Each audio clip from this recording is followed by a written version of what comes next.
Out of every 100 men, 10 shouldn't even be there. 80 are just targets. 9 are the real fighters, and we are lucky to have them, for they make the battle. Ah, but the one is a warrior, and he will bring the others back. Heraclitus. 19 target south, 23,000. Big. 21 target north, group stack 36,000, 13,000. Bang. 40 scope, short skate, hot, right.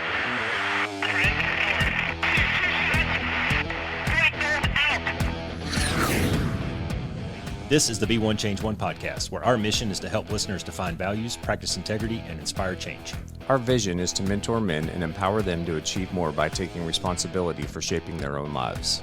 He's CAS, an evolving man who has been shaped by adversity and continues to grow through his imperfections. And he's Roscoe, an imperfect work in progress that tries to suck less every day. Between us, we have over 40 years of Air Force fighter pilot experience with countless hours as trainers, instructors, and mentors. Join us and learn to take responsibility for your own life as we dive into subjects from leadership to resilience to vulnerability. Be the one who changes their course. Be decisive, driven, and purposeful. Set the example for others. Lead. We wish we'd had this show when we were younger men. Be the one. I went down this rabbit hole for a while, and I don't know, for me, this is how it happens, man. I'll spend 2 or 3 months researching like a thing, right? Or I'll get energized about a subject or something. I probably went down 2 months I watched every video on YouTube about quantum mechanics. And I'm not a physicist. I'm not an engineer. I'm a dumb redneck, and I don't understand all that stuff, but it just fascinates me. Yeah. Well, one of the rabbit holes that I went down was Stoicism. Started learning more about what it means to be stoic and some of the modern day stoics, and really got into some of the ancient Grecian stoics and philosophers and things, and started doing some reading from like Aristotle and Socrates and all those. I know it's Socrates. Socrates, yes. But I say shit like it's spelled. Okay. So, and as I said before, if I can say it and spell it and use it in a sentence, yes. It is a word. So you will hear some weird things from time to time out of me. But one of the quotes that I came up with here just a while back was, "The unexamined life is not worth living." And that was from Socrates. Mm-hmm. And then there was another one called "Knowing yourself is the beginning of all wisdom." And that was from Aristotle. And I thought that really kind of dovetails nicely into what we're trying to get to in the Be One Change One community here. Specifically, when we talk about our mission statement, we talk about defining values, integrity, and inspiration, being an inspiration for people. And, in episode 0, we kind of wave-topped it a little bit, but I thought we'd dive in just a little bit deeper into the mission statement and then really get into the how of how to do it. Yeah. So for me, defining values is critically important because it's really about being congruent in your life and showing up in alignment. And what I mean by that is if you don't know what those core values are for yourself, then it becomes very difficult to make good decisions sometimes. And I try to show up in the world where my decisions are aligned with my values, so that way I know I can stand by the decisions that I've made. Yeah. And it doesn't mean those decisions are easy. I've had to make some really hard decisions in life through adversity, and some of them relationally too, right? And some of them still very painful to this day. But I've had to make some really strong decisions that kind of align with my core values and who I am as a person and what I'm willing to accept. And in some cases have been forced to draw really strong boundaries with people, including loved ones, that has changed the nature of our relationship over time. But that allows me to be congruent with who I am and to kind of walk in that alignment. And that's the practice integrity piece, right? That's when you understand your value system and then you can show up in the world in alignment in those decisions that you make. That's when you're practicing integrity, right? That's when you're walking in your true self. Yeah. And you're not going to have a lot of question marks in the back of your mind or over your cranium wondering if, should I have done that? Or, should I have made that decision? Or, was that the right decision to make? And then inspiring change. Inspire change doesn't mean I'm going to go find somebody and teach them how badass I am. Come here, right? let me inspire you. No, it's just about by doing that, you're naturally going to become an influence in the people around you. Yeah. They're going to see a shift, and they're going to ask you, dude, what's going on? How did you get here? And then you're going to be able to share those things with people. It's kind of like what we were talking about in the last episode too, Roscoe. In a fighter squadron, you're always competing. But if you walk in and you're Mr. Big Ego, you can probably agree with this, but every dude I ever saw in a fighter squadron who could never be wrong, could never do anything wrong, would try to hide stuff in debriefs because they had a super big ego, those guys were usually they weren't very sure of themselves, right? They had a lot of things about themselves that they were unsure about. And they tried to hide that by having a lot of bravado, having a big ego, trying to act like they were bulletproof, right? Yeah. And it doesn't work, just so people know. Like, you see right through it. So that practice integrity piece is just how you show up. Sorry, not the practice integrity, but the inspire change piece is just how you show up. You're going to inspire change in the people around you just because they're going to see that you're doing something in a specific way or really well, and they're going to be like, dude, how do I do that? And we've talked about this before. When you're a young wingman in a squadron, you don't have any qualifications. Nobody listens to you. But the other younger wingmen, if they see you doing something really well, maybe in a debrief, your radar work was really solid or whatever the case may be, they pull you aside and they go, dude, how did you do that? Can you tell me how you did that, right? And that's how you can inspire that change. Yeah. And I'm talking about, obviously a professional example, not a personal one, but it works in the same way. Yeah. I got a story that's just very near and dear to me that kind of shows that whole process a little bit, and it's my own personal story, right? And one of the things that you and I both agreed on through this journey that we're about to go on with the podcast is, showing some of that vulnerability and that humility out there. And it was right after I retired. We talked about it. I went down this slope of kind of self-destruction because I didn't really know. I had lost my why. I didn't know where I was going. I didn't know what I was doing. But the silver lining at the end of it was I recognized it. Okay. So I did some of that self-inspection stuff, which we're going to talk about in depth here in just a few minutes, right? But I did a little self-inspection, and I decided, it was an active decision on my part to make change. And that's where you were talking about action. So I had to go through the planning process of identifying the problem. What is the problem here? And come up with some solutions, some good viable solutions to that problem, and then put those into practice and assess and see if they were working or not. Right. So I went through this whole mind, body, soul, spiritual I was trying to balance everything back out because I'd gotten really out of whack, dude. I was all effed up. About 2 years go by of me doing this, and I come out of my man room one day. I walk around the corner. Katie's sitting in her chair there watching TV or whatever she was doing, and she says, "Stop." So I froze in the room. I was like, "Oh shit, what I do now?" I fucked something. Yeah, exactly. When your wife gets onto you, you immediately assume that it's your fault. Yeah. But she says, "Look, I don't know what you're doing back there, but I got to get some of that." Yeah. And that was the beginning of her journey, and it's taken her a while, but now she's at a point where she's starting to turn some corners and stuff. I wasn't doing the things that I was doing for her. I was doing them for me. Mm-hmm. And that's why it's so important. I think it's so critically important that you have to understand that it's about you. This is the one time that I will allow and admit that the world revolves around me.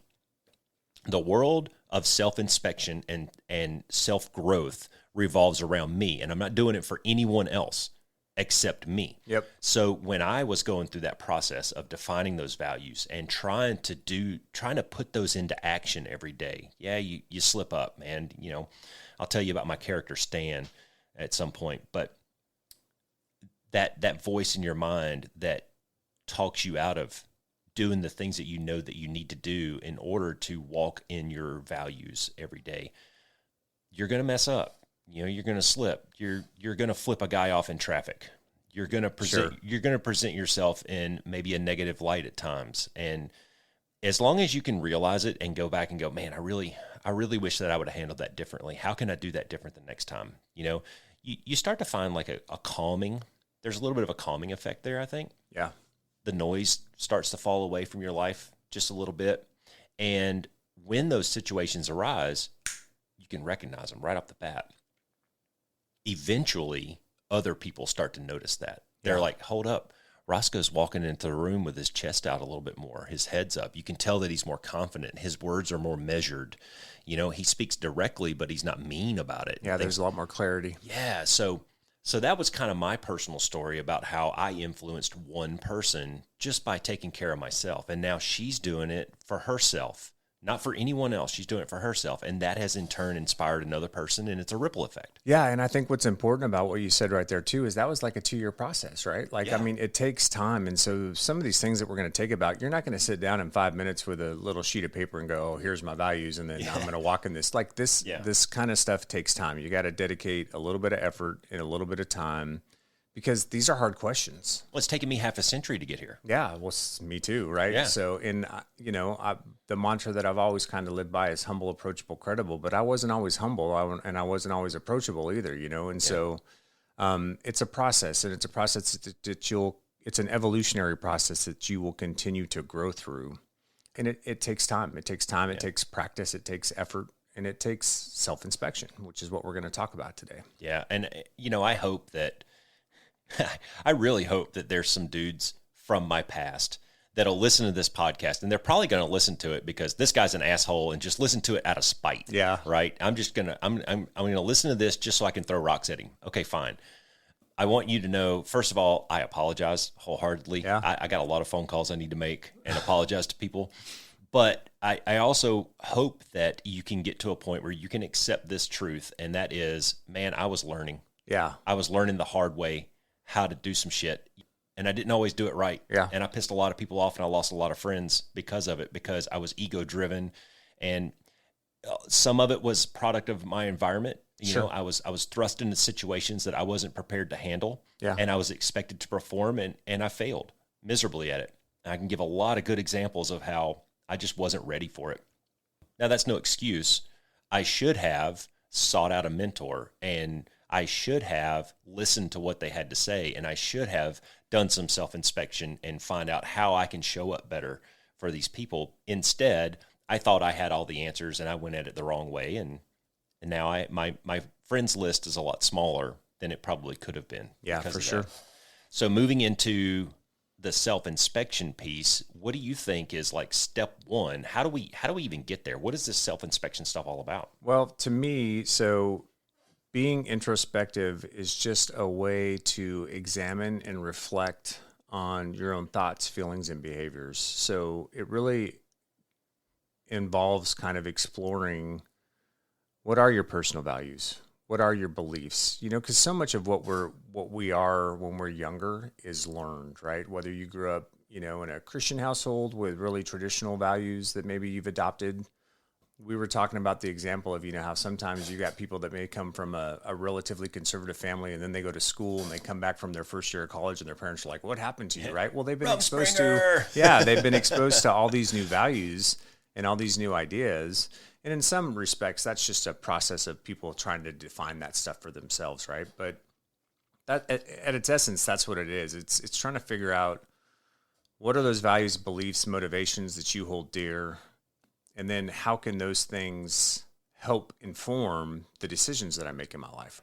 And we'll have a deeper discussion in the next episode about what values are and how to define them for yourself. But introspection is really just a process that allows for personal growth and improvement. Because when you start to understand what those core things are about you, your moral compass, your Northern Star, whatever platitude you want to use, it becomes a very powerful tool for personal development and can lead to greater self-awareness.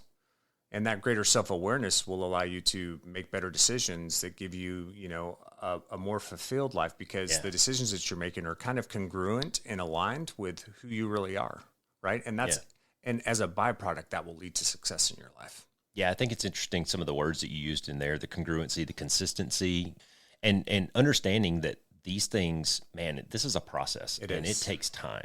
You're not going to just, like you said, you're not going to jot some things down on a piece of paper and all of a sudden be a different person. Yeah. You're going to have to try some things out. Yeah. And there's a lot of ways that you can get there to where you think that you've identified your values. But I'm telling you right now, I've seen it, you've seen it, we've all done it.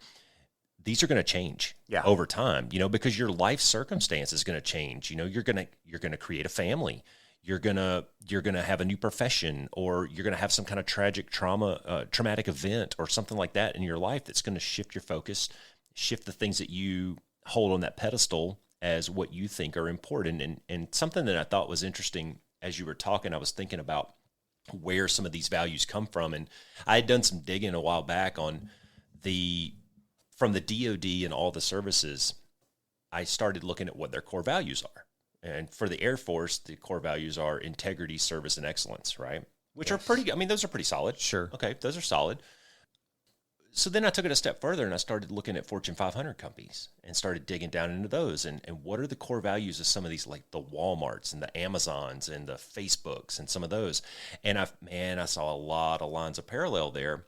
In fact, integrity popped up out of the 10 or so that I looked up. Integrity popped up about 8 times. Yeah. Excellence popped up 9 out of 10 times. So some of these, while you may have learned some of your values from your parents or from your environment or your football coach or whomever it may be, there's probably a reason why. And that's a whole nother discussion, is the why behind your values. What's driving you to think that this is important? Yeah. Well, I think there's a couple of good takeaways there. One is recognize too that this isn't just about like defining what's important to you and maybe the values that you think you may hold, but also by examining kind of our thoughts and behaviors, we can identify patterns that are holding us back or maybe preventing us from reaching our goals. You know, maybe there's some fear involved in that, or some shame involved in something, or I'm not good enough, or I don't have the requisite skills for something like this, or whatever that is for you, right? So through this process of introspection, we can kind of try to peel that onion back a little bit and figure out what I like to say. So my wife shared this with me, and I love this saying, because if you think of yourself as an onion and you got a bunch of different layers to yourself, right? As you start to do this introspective process and you start peeling those layers back, you're going to find out what's true, what's truer, and what's truest. Yeah. You get to the meat of it. And we're trying to get to the truest. Yeah. When you said onions have layers, I immediately went to Shrek, and ogres have layers. Yeah. Right? Ogres are like onions, all right? Oh, they're stinky? Okay, so the layer piece of it. So we do this daily with the decisions that we make, and then you assess the outcome of that decision, and then you peel it back to try to find what exactly made this decision right or wrong. Sometimes you hit the nail on the head. Sometimes you swing and you miss, right? But the process is the same, and we can do the same thing with the self-inspection process. We can start to peel back those layers and get down to the meat of it. Like, what is at the core? Why do I value this? Why do I think that this is important? If I'm going to live my life in a certain way or in a certain direction, why is this my guiding light? Yep. So that's the thought process that we want you guys to go through, is think about those things. What are the things that are important to you? What are the things that you know, bring you joy or bring you fulfillment? And then as you start to define those things, start peeling that back, like get down to what that core value system is around it. And again, we're going to talk in the next episode about how to define those core values.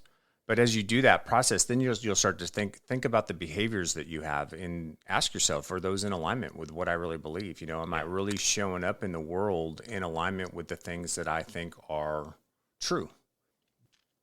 For clarity, there's some things that we should probably throw out there. And one of them is, what are we really talking about here when we're talking about values, and we're throwing around these words that, you know, we understand it because we've read into it a little bit. We've done I don't say a lot of research, but I've read some books that talk about values, and I've watched some YouTube videos, and I've been on blog articles. And anyways, I have what I think is a fairly decent understanding of what personal values are. But if I'm trying to break it down to somebody who maybe hasn't done all that reading in that background, I would say we're talking about, for lack of a better term, we're talking about character traits. Yeah. And that's a piece of it. There's some other pieces to it. But if you wanted to just put a very simple definition on it, character traits that guide you through life. Mm-hmm. For example, honesty. Honesty is in my opinion, it's a good character trait. Now, you can be too honest. You know, for the love of God, don't ask me if those pants make you look fat, because I'm probably going to tell you And there's an old saying that says, don't ask questions that you don't want to hear the answer to. Yeah. So you got to be careful when you're around an honest person. But by and large, honesty is a good one. Integrity is a good one. Courage is a decent one. So if you're looking for a different way to frame this using language that you're maybe more familiar with, character traits, I think, are good one. And I love this quote by John Wooden. Be more concerned with your character than your reputation, because your character is who you really are, while your reputation is merely what other people think you are. Yeah. That's the reflection of it. That's their perception. And you can't do anything about that except try to be true to yourself. Yeah, that's very true. And the important part about that honesty piece too is in this process, you've got to be honest with yourself and not make excuses for shortcomings you may have, right? Because you can't make a roadmap or a way ahead on how to fix some of those shortcomings if you're not willing to accept that you have them. Yeah. So True. a good practice in something like this is, get a piece of paper, make a couple columns, write down the things that bring you joy, that bring you fulfillment, maybe what you think some of your core values might be, right? And then write down your behaviors and the things that you are, maybe where your shortcomings do lie. Because once we do that, then we can start to build a plan on how to overcome those things, right? How to get better at something. Or maybe I snap to judgment on people. Maybe a big piece for me when I was younger was snap to judgment. Like, I did not stay very curious. And that lack of curiosity didn't allow me to really understand other people's point of view all the time, right? Yeah. And so I could be very quick to judgment and automatically put people in a bin. And that wasn't always the best way to go about things at all, right? And so that's one way that you can approach this, is by just kind of making a list and kind of going through that, and then just be real with yourself about what those things are. Yeah, I think when you're making that list, there's some tricks that you can use to put things into different columns. And one of those is if what you write down, if it is based on like an emotion, then it's probably not a great value to go after. And I say that loosely, but hopefully here in the next couple of seconds, I can maybe define that a little bit better. On the flip side, if your thing that you write down is more evidence-based versus emotionally based, then I think that's probably something you can hold to a little bit tighter. And I'll give you an example. Money. If you wrote down money as your value, money is, I could argue, is probably not the best one, because it's a carrot to chase, but it's also something that you can't really control. Right. 100%. Yeah. Right. Now you can have good savings habits and things like that, but you can't really control what the markets are doing, and you can't control if you get fired tomorrow to a degree, and stuff like that. Whereas on the evidence-based side of it, if you wrote down, say, work ethic and commitment, those two things are 100% in your control. And if you were to just focus on those two, if the markets crash, you've still got work ethic and commitment, and you're going to be okay. Yeah, that money's going to follow. The money's going to come back, you know, and those are just two kind of very simple rudimentary examples. But if you had a whole list of those that included hard work, commitment, drive, motivation, integrity, discipline, all these things, and you start to add all those things up, well, dude, if the markets crash or not, you're already prepared. Because of those core values, you've already done the things that prepare you in case the markets crash. Right. Your portfolio is diverse. You've got little cans of money buried all in your backyard, like Cousin Eddie, or whatever it is.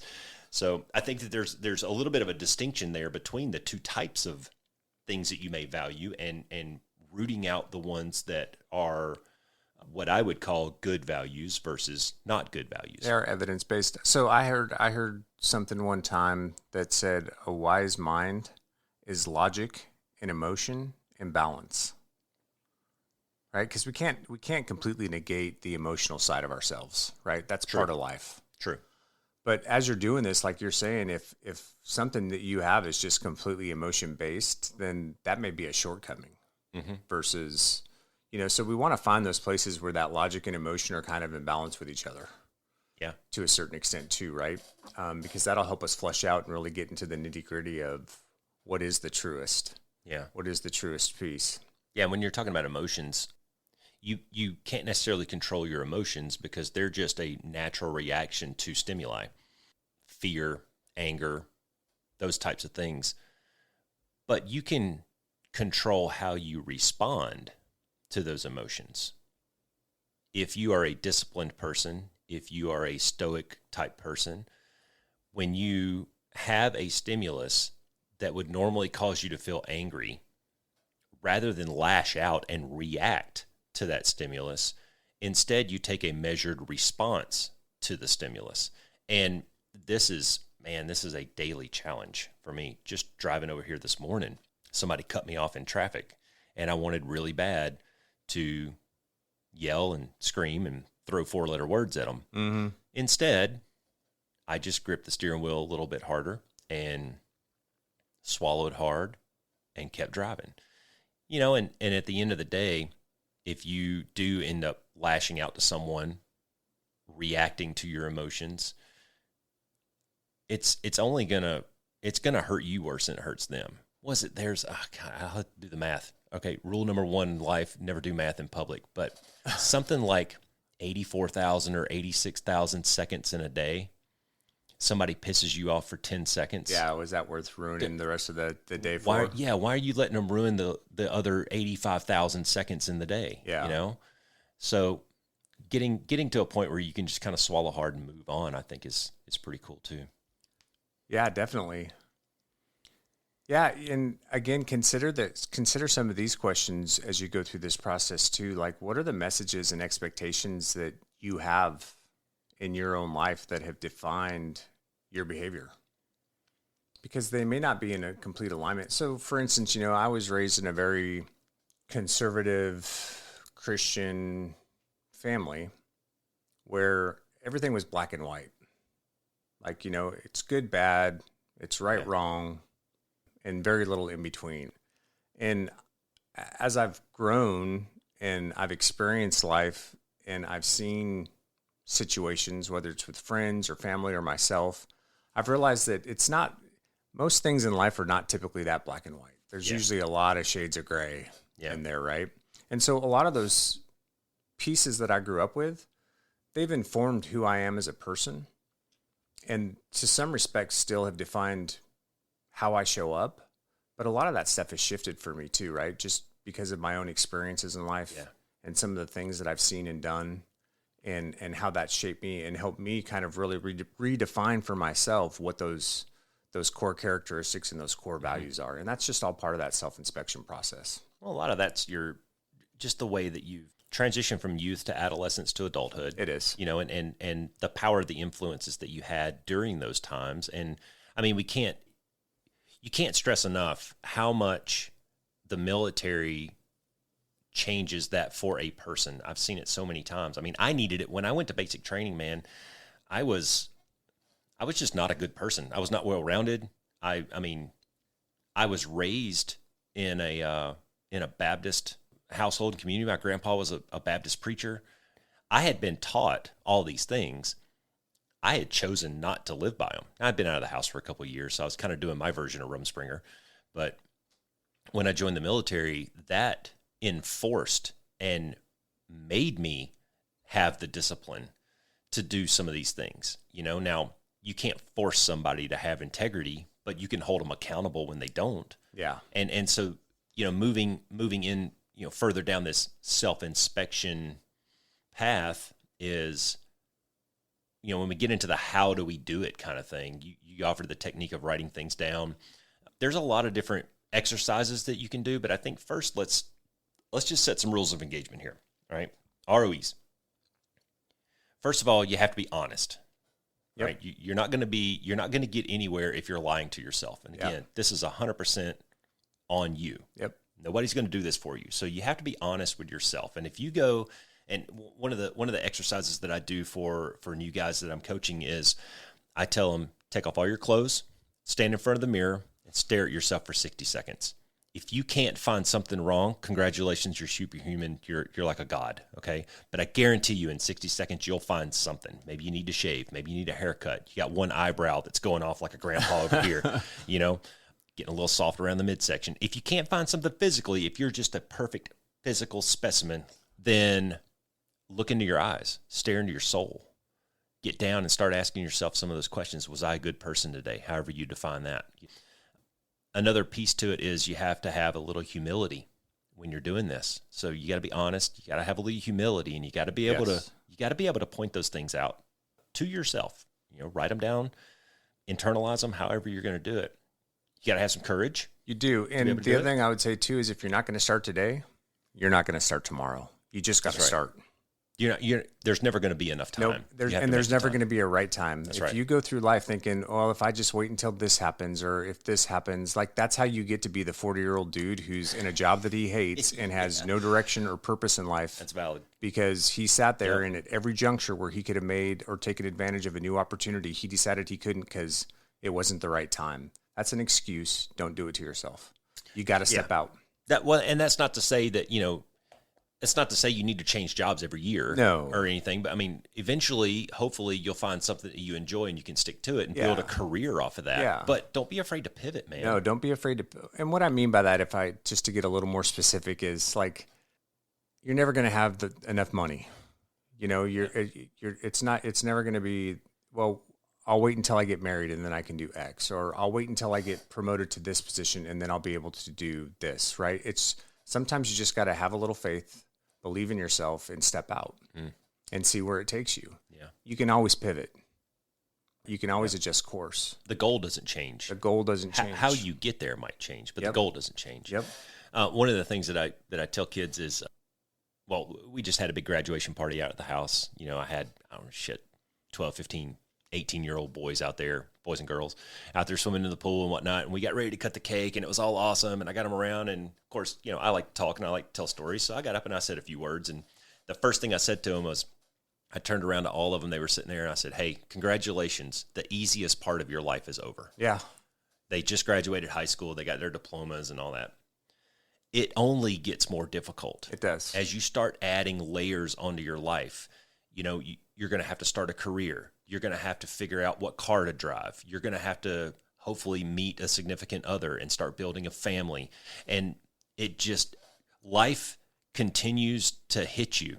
Yeah. It's just going to keep swinging. It's going to keep hitting you. And you've got to somehow build that shield and build that resiliency to be able to take the body blow when it comes and keep moving. Yeah, keep moving forward. And the next piece of it too is when you go through this, like, just try to get your ego out of the way a little bit, because you'll bump into it a lot potentially. And Brene Brown, who is a pretty well-known researcher, there's one thing that she says that I absolutely love, and it's not about being right. It's about getting it right. And there's a huge difference there, right? Yeah. Yeah. So it's not about being right all the time, because you're not going to be right all the time. That's your ego talking. That's your ego talking. But if you are trying to get it right, that's what allows you to explore the studio space, to really figure out how you get to that, right? Mm-hmm. And that goes into so many other things that we'll talk about down the road too, about leadership and how you show up as a leader and things like that, right? If you're the one that has to be right, then you're not going to take input from the people around you that may have a really good idea that's better than whatever you were thinking of that gets you from Y to Z. Yeah. But if you're about getting it right, then you become more open to that stuff. That curiosity's there, that approachability's there, that humility comes with it. Mm-hmm. And then all of a sudden things start to shift and change. So some of this comes with just maturity though, doesn't it? It does. Yeah. It does. And if we're honest, right, when we were 18 years old, I don't think my brain was fully developed. I'm sure that's probably hell no. Neurologically researched and true, but it doesn't mean you can't start thinking about these things, and really being introspective and trying to figure out what those things are for you. Yeah. What if you could go back to, in our intro, we say that this is the podcast we wish we'd have had when we were 17. Well, what if we could go back to the time where we were 17 and we had a guy like us who would sit us down and start talking to us, just real talk, man. Can I expect a 17 or 18-year-old kid who just graduated high school to come and sit around in a circle and share with everybody? Well, no. But I can expect that kid to, hey, man, maybe we get a pickup basketball game on Saturday afternoons, and throughout that, maybe there's some lessons that we can talk about. about, hey man, don't give up. I mean, that's a good lesson for an 18-year-old to learn, is how to not quit, to be determined and be committed to something. And sometimes showing up is just half the battle. Yeah, it is. If you can just show up and be prepared half the time, then you're kind of on the right path to winning at that point. That preparation. But again, it all goes back to, what are the shortcomings, for me anyways? Like, what's the messaging you've had to this point in your life? What are the shortcomings that you think you have? And then how do we build a game plan that allows us to move forward from there? Yeah. Well, there's some tips and tricks that we can use. Because then you can move out with some purpose around kind of, adjusting and fixing those things. Mm-hmm. But what you said is really good too, because what I would encourage anybody listening to the podcast to do is, if you're interested in a specific thing, or you're struggling with a specific thing, and there's somebody in your life that that maybe exemplifies that, or maybe they're already in the career that you'd like to go into, or maybe there's a specific trait that you see resident in them that you want to know how they got there, talk to them. Like, have the courage to approach them and go, hey man, can we go grab a soda, or can we go have lunch sometime? Because I'd really like to know how you got to where you are, and learn from them. Figure out what they did in their life to get to that space or to that spot. Yeah, two sides of the same coin here. If you are an elder, if you're in maybe our generation, and you're looking down at the 18 to 25-year-olds who maybe aren't towing the line right now, maybe you can offer that to them. And that's what I do actively, is I go around and I talk to these boys, and I just try to find out, hey man, what's going on in your life, man? I graduated high school 2 years ago. I've already had 7 jobs, and I don't know what. Okay, dude, hey man, let's just sit down and talk. And we'll meet up at a restaurant, and we'll have a quesadilla salad, and we'll just nug it out for a little bit. Yeah, for sure. One of the cool things that you were mentioning about, you were talking about purpose and stuff, and so I read this really cool book. It's by Angela Duckworth. It's called Grit: The Power of Passion and Perseverance. And one of the things I think as parents that we can do, and I don't even want to say parents, I want to say our generation passing down to another generation, is let's expose these young people who are transitioning into adulthood. Let's help them be exposed to a lot of different things. This idea that you're going to know what you're doing for the rest of your life at high school graduation is a fucking lie. Yeah. It is a lie. 100%. Nobody expects you to do, well, I'd say nobody, society may. A lot of people do. But I don't, and nor should you. Yeah. Explore the space, man. It's okay, yeah. Now, I'm not saying explore the space doesn't mean work for Dairy Queen, then work for Jack in the Box, then work for Whataburger. Yeah. That's not exploring the space. It's fast food. It sucks. Get out of it. Or do I like gummies, or do I like brownies, or do I like... Yeah. Exactly. So when I say explore the space, I mean research on some things that maybe interest you. Yeah. Try something out. If you think that you're artistic, go buy a guitar. If you think that you really like building things, get into engineering or join a construction crew or something like that. Like, there's no shame in working hard and trying to find your way in life. Yeah, because like we said in the last podcast, sometimes figuring out what you don't like is just as valuable as figuring out what you do. Because you may think, hey man, I'd really enjoy this, right? Maybe you like guns, and you're like, man, I'd really like to figure out how to gunsmith or something like that. And then you find a school and you go to it and you get in there and you realize that all the stuff that they do, the machining and all that stuff, it ain't for you. That's okay. Yeah. Now you know, right? Also, if you like guns, don't go out and shoot people and say, well, the Be One Change One podcast told me to go explore space. No. We're not advocating for that. No, not at all. But yeah, I mean, I got my own story of that. I grew up on a cotton farm. So when I wasn't at school or sports practice, I was out working on the farm, either chopping cotton or spraying weeds or picking cotton or whatever. That was our livelihood. Yeah. And I was free labor for my dad, Yeah. But I knew without a shred of doubt that I did not want to be a cotton farmer for the rest of my life. Mm-hmm. So process of elimination, man. Yeah, for sure. I got my kids working a construction crew up on I-17 right now. I wanted them to work a job that they hate for a few months. Get that perspective. Yeah, it's all good. And that's exactly what it'll do, is anything you try or do will give you some perspective. It'll lead you down the next right path and potentially even open up other opportunities. Going back to my story, when I was back in Washington after leaving my first year of college at Embry-Riddle, I'm doing a bunch of jobs that I do not enjoy just to make ends meet and help support my mom. But I'd always, and I kind of felt at that point like the flying thing was a lost dream. And so I was like, well, what else am I interested in? And I always enjoyed politics to a certain extent. And so I was like, well, screw it, man. I'm going to go volunteer for this campaign. So I go and I volunteer on this campaign for the mayor of Kent, who also became a mentor to me in many respects. That opened an opportunity to go be an administrative assistant to the Speaker of the House, which then led me being a legislative assistant to the Majority Whip and the House of Representatives. And, next thing you know, I actually was on a really good career path to be involved in politics when I left for the Air Force, once I got my degree and everything. So don't be afraid to step out and try those things, because you never know what kind of opportunities are going to be open to you. And it's okay if you pivot, right? Like, it's okay to make a course correction. You don't have to just, well, I guess I got to go to school, so I'll go to school and study business. And then you spend 4 years in college and you really understand that whole 4 years that you don't like it and it's nothing you want to do. But now you graduate and you have a business degree and you're like, well, I don't like this. I don't want to do this. And now you're one of those kids that's just kind of stuck. Yeah, that's awesome, dude. I mean, and I think as we're talking about finding your purpose and finding your path in life, we can bring it all the way back to that driving force inside of you, and that's called your value system. Yeah. Because what ultimately, when you get right down to it, what makes you you?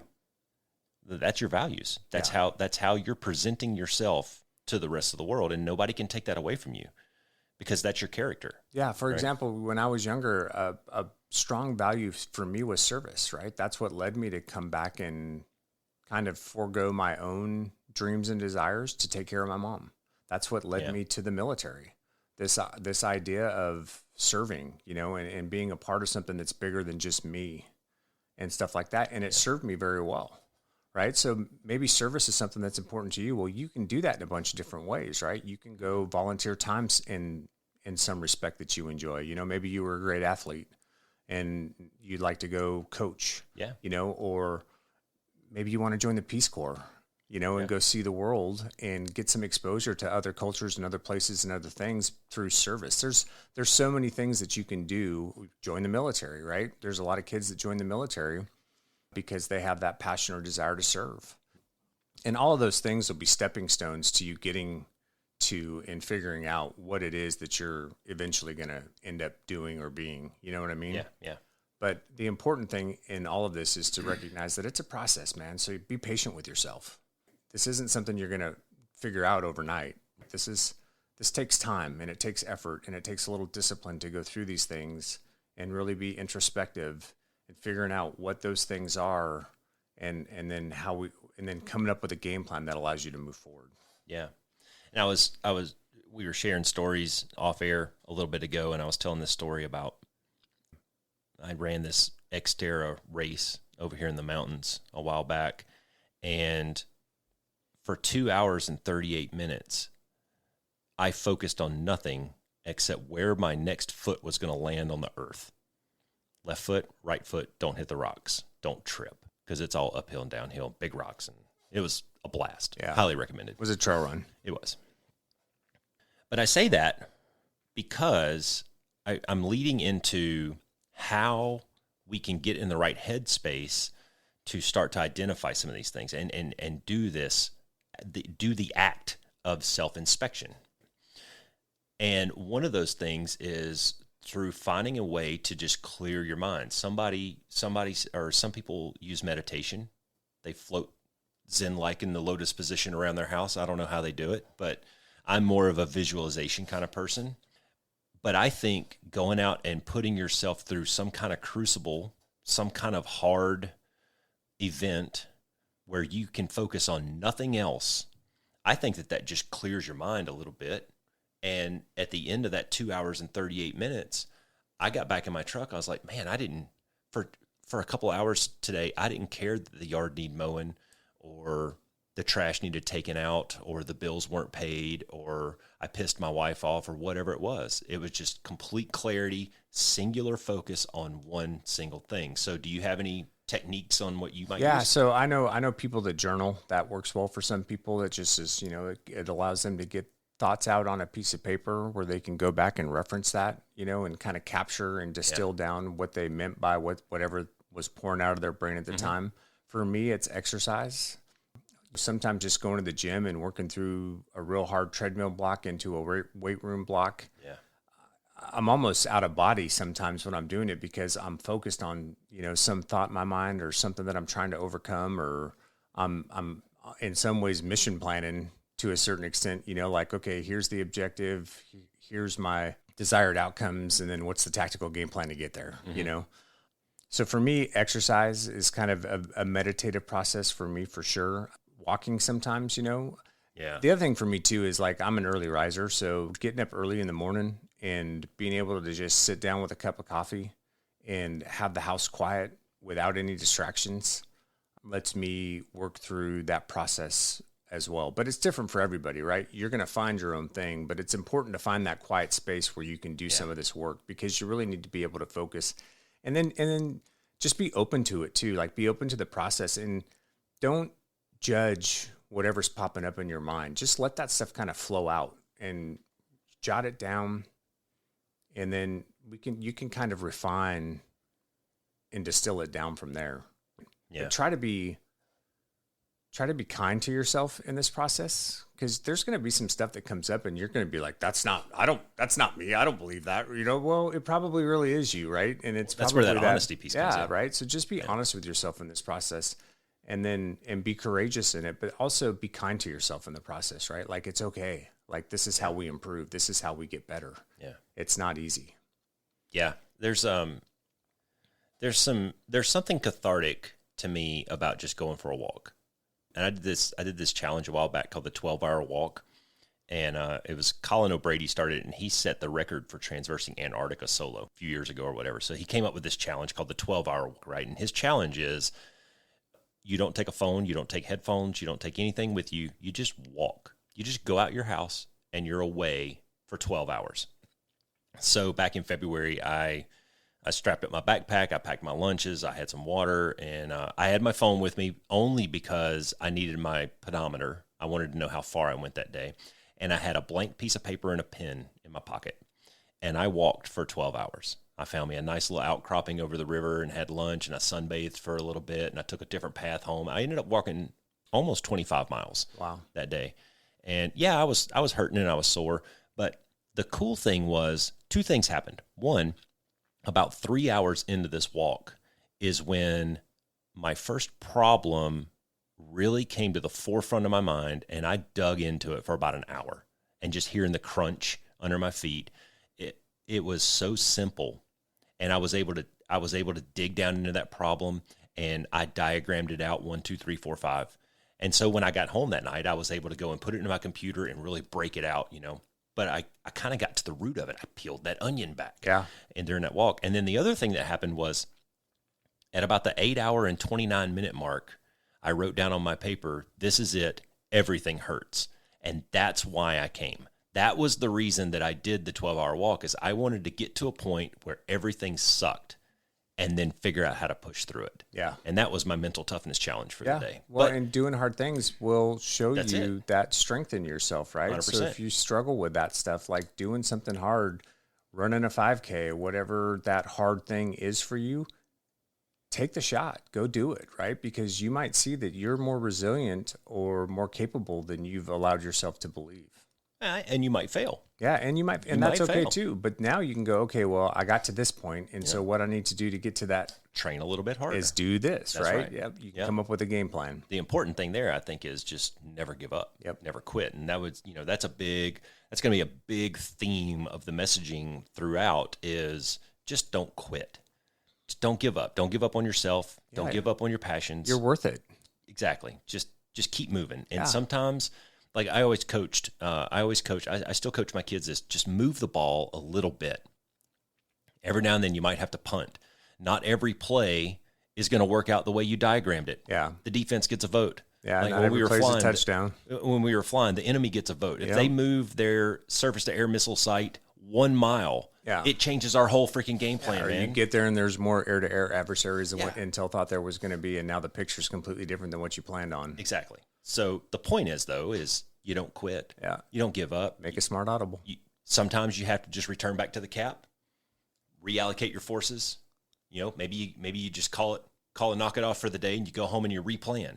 Sometimes you have to punt. But the important thing to know there is you're going to get the ball back eventually. And the ball's in your court, and you can keep on moving, man. Yeah, and you can make adjustments that let you get a little further down the field the next time. It's great. Parting shots.